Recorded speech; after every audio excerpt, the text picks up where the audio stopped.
Hello! Welcome back again to my YouTube channel, Pots TV! Nandito tayo ngayon sa aking sports car sa loob. Alam niya, usually yung aking sports car, magagamit ko siya ngayon. Ito yung literal na basura mo, tapon mo. So, guys, ito naman guys, atin na mo. Punong-puno yung likod ng aking sports car. So, katulad nga ng sinabi ko, basura mo, tapon mo. Kasi ito yung rules dito sa Canada na responsibility ng bawat mamamayan ang magtapon ng sarili nilang basura. Dito kasi guys, pag medyo makalat yung backyard mo, i-report ka sa City of Regina. Samahan niyo ako ngayon magtapon sa landfill. Ang question kasi niyan Pots, wala ba kayong basurahan dyan? Hindi ba pinipick up ng city yung mga basura niyo dyan? Actually, pinipick up siya pag winter every 2 weeks or every week, pag summer every 2 weeks. Ngayon every 2 weeks yung pick up ng garbage namin. Meron po kasi kami itong naka separate na basura, yung brown para yun sa mga garbage, yung mga basura na sa loob ng bahay. Tapos yung blue para naman doon sa mga cardboard, mga karton, mga papel, mga dyaryo, doon po ilalagay. At saka doon po sa yung mga leftover foods, yung kulay green. So, bakit hindi ko siya pwedeng itapon doon sa brown bin? Ang rules kasi, dapat hindi siya mag-excess or hindi siya lalaki doon sa brown bin mo. Kasi halos lahat ng garbage ko dito para sa brown bin. Biyahe na tayo papuntang landfill. Mga 15 kilometers din ang layo nun. Tara, let's go na. Biyahe na tayo. Let's go!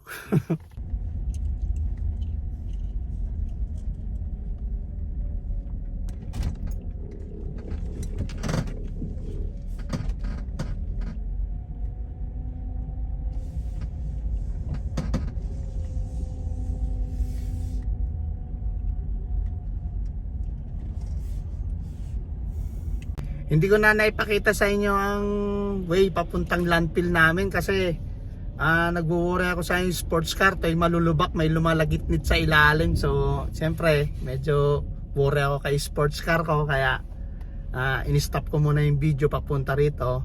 Ayun guys, nandito na tayo. So, yan po yung landfill namin. So ngayon, punta tayo dun sa main entrance ng landfill namin para dun ako magpa-wait ng sasakyan. So ang proseso kasi dito, pagpasok mo dun sa landfill, meron parang timbangan sila dun.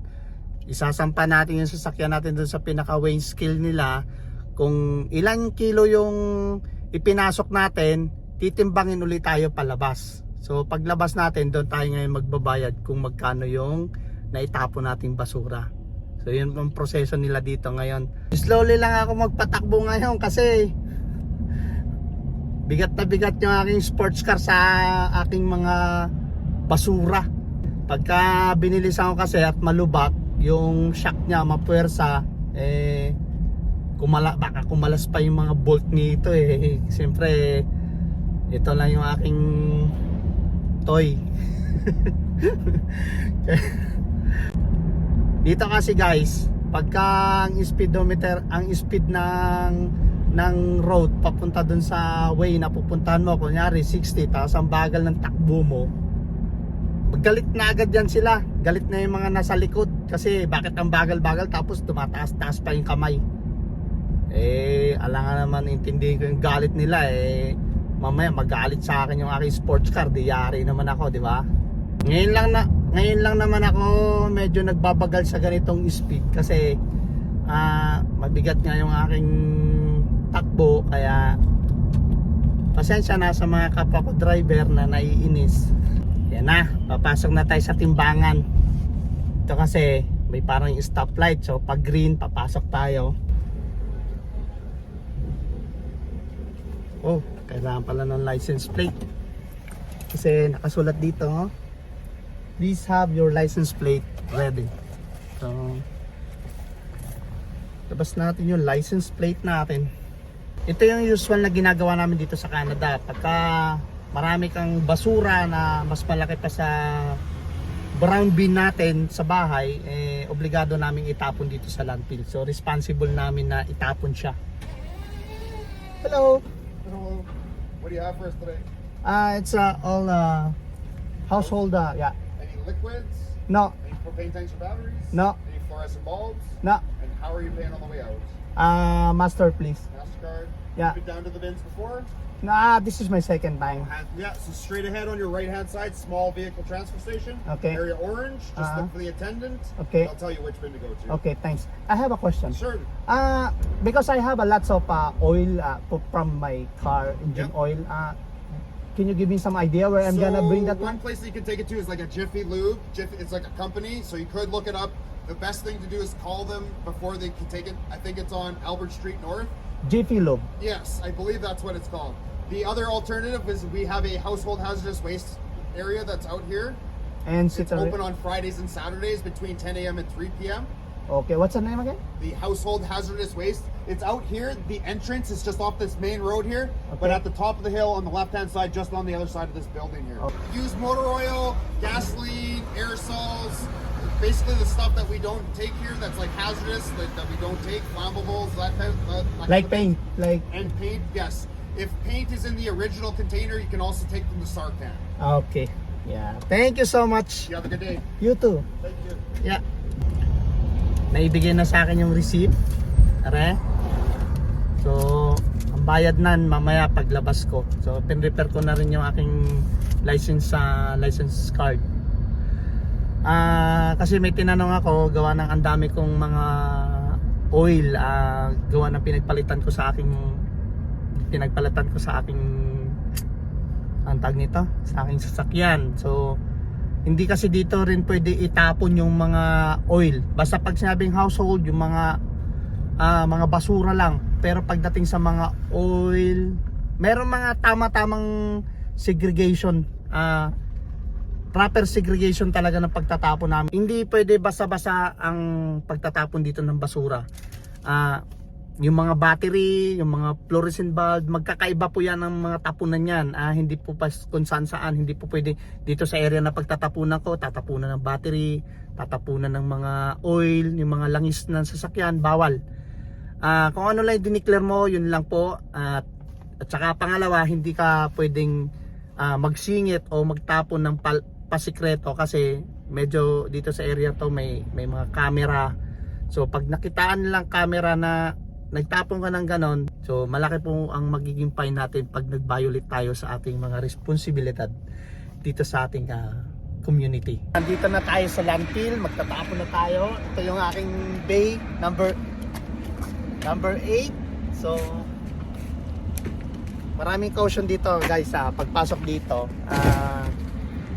Madali lang ang direksyon kasi marami sang sign.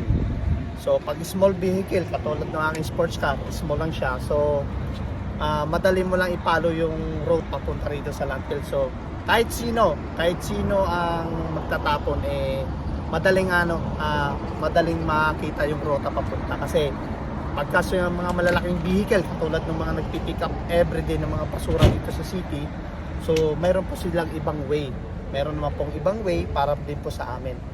So ngayon guys, pakita ko sa inyo yung aking garbage sa loob na aking sports car. Buksan ko na yung aking garbage.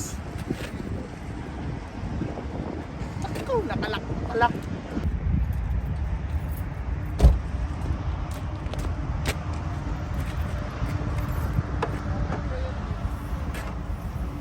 Charan!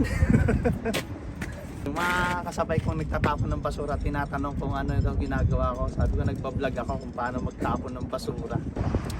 Importante guys, pagka magtatapon tayo ng basura, meron tayong gloves kasi matalas tsaka maraming pako yung aking kahoy.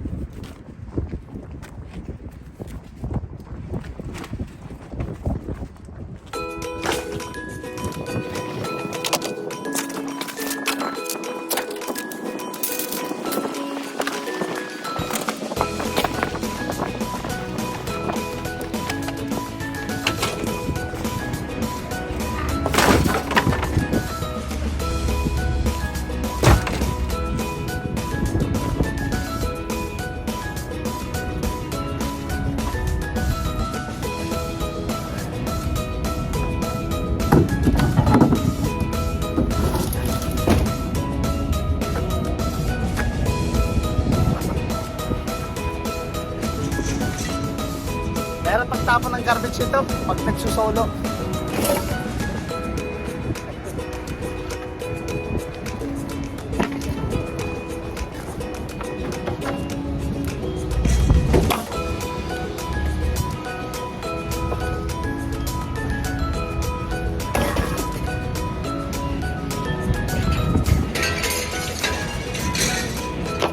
Guys, kaya ako sinasabi na magka-gloves, ito mo, daming tako.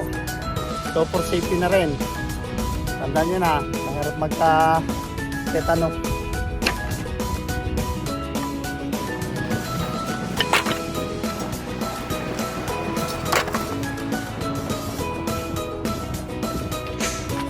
Guys, laro na aking anak ko.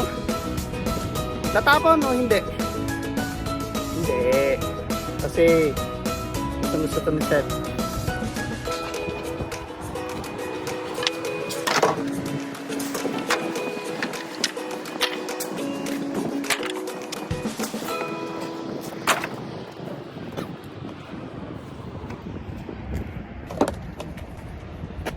So guys, empty na yung aking sasakyan. Wala nang laman. Tapos na yung aking pagtatapon ng basura. Hiningal ako ngayon guys. Nakakapagod din magtapon ng basura.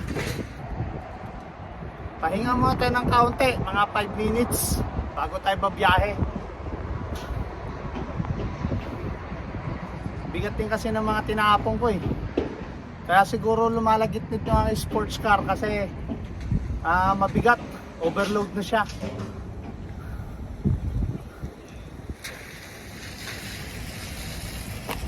So guys, pakita ko sa inyo. Pakita nyo naman. Landfill. Napakalawak niyan.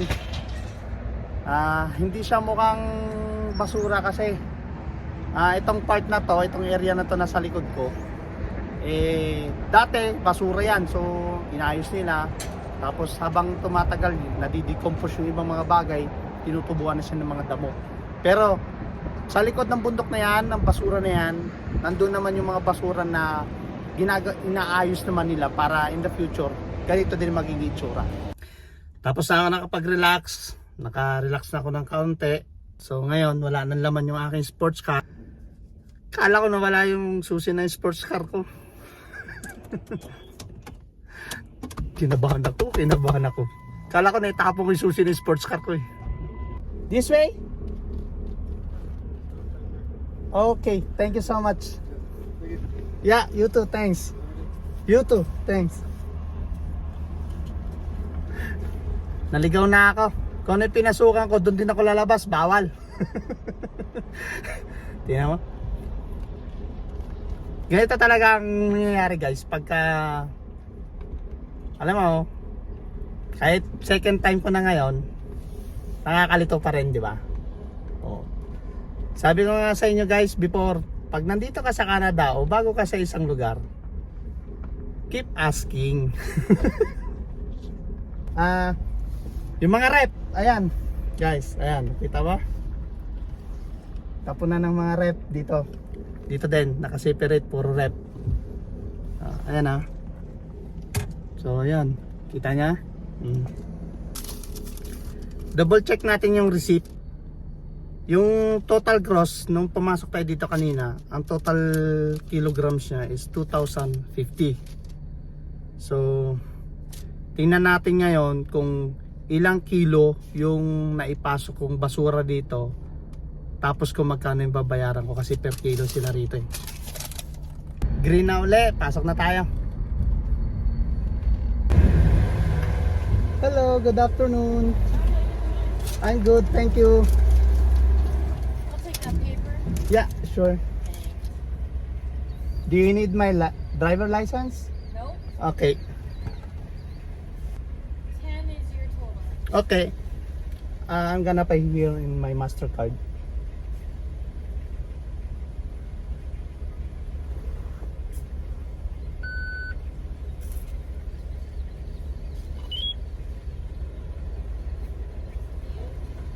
you need the closing receipt? Yes, please. Thank you very much. Thanks. Have a good one.